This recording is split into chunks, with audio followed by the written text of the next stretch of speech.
Hey everyone, this is Gordon with Foxfire Unlimited. I'm doing a quick little vlog, I guess it would be called.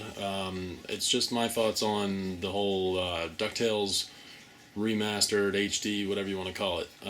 The big re-release that's coming out on August 20th, 15th or 20th, something like that. Middle of August. So I was really excited when I first saw it, but then I realized that, oh wait, it's just going to be released digital only. So I got really upset with that because if you follow me, you know that I don't do digital only because essentially that's just renting a game. The game is not yours. You pay for it and then they can take it away at any point. So I'm not excited for that. But then yesterday morning I got news that they were for the PlayStation 3 only, they are doing a limited physical release of the game.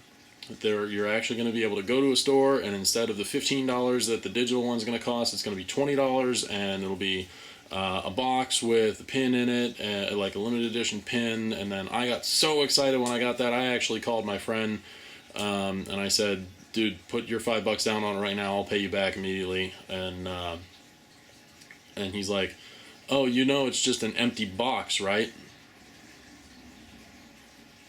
Really, Capcom? I mean, this is ridiculous. Why do you love hurting us so much? It's just, okay, working for GameStop and for as long as I did, I got privy to some of the figures to where the big cost of manufacturing a game is in the packaging. It's the box and all that other kind of stuff. The instructions, because paper costs more money than plastic, oddly enough.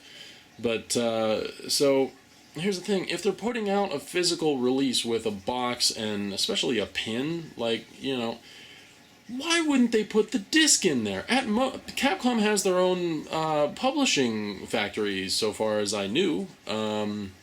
And if not, they're one of the biggest publishers in the world. Of course they're going to get things for dirt cheap. It would literally cost them pennies more to put the actual disc in the box with it. And they could charge $25. I'd pay $30 for it. Honestly, I would. It's asinine. It really is. Capcom, why do you do this? It's dumb. So now here we are again. I was ready to break my Capcom boycott, and it's been years now, and I haven't bought anything Capcom.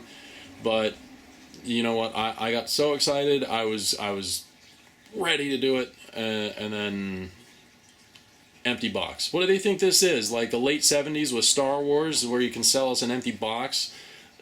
And the crazy thing is, you know what? People are gonna go for it, and they really shouldn't. I mean, yeah, it's $20, but it's digital only. It's renting a game. Like if someone comes over to my house and they say, "Oh man, that new DuckTales, can we play it?" I'm like, "Yeah, but only at my house." It's dumb. They're selling you a digital code so you can rent the game.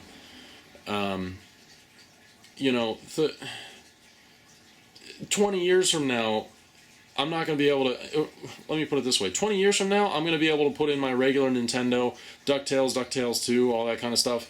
I'm going to be able to just throw it in one of my NES machines, and I'm going to be able to play it. But 20 years from now, if the hard drive goes on my PS3, which, if there's any indication on PS3 with hard drives, it's going to... PSN isn't going to be around anymore, at least not in the incarnation it is, and with the whole backwards compatibility issue, what are they going to make us do? Like, Nintendo? Okay, well, you paid for it on the 3DS or the DS, but if you want it on the Wii, then you're going to have to pay for it again. So, I mean, granted that's Nintendo versus Sony, but, I mean, 20 years from now, is it even going to be available? No, it'll just be lost in time, because they didn't do a physical release. And... honestly, if I was way forward, I would be upset with this. Like, if I owned my own game studio, which,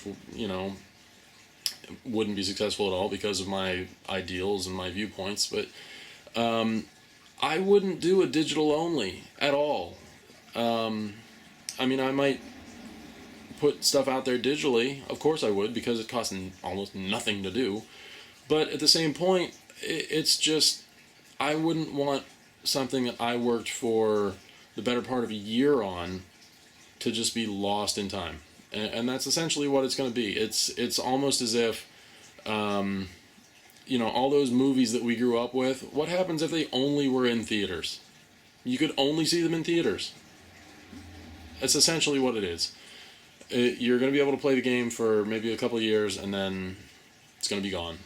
So that's my thoughts on digital only and why Capcom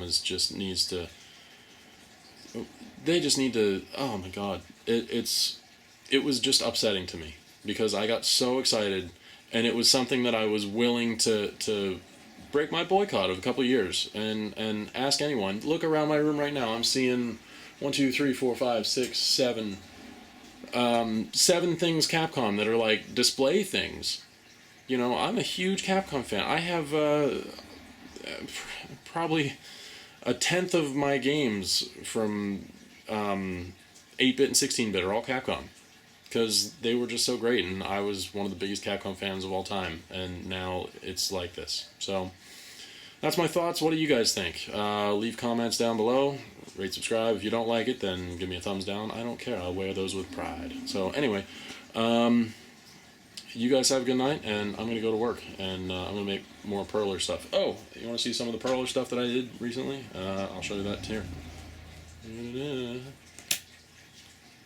Multiples of that, anyway. Red Wizard. Let's see, what else here? I'm working on something for one of the game collector groups that I'm doing. If anyone recognizes him, then good on you, mate. So, anyway, there's that. I think you've seen Yoshi. 2 of them. And then this one I'm especially proud of. Ooh. Oh, and it's glow in the dark. Oh, wow.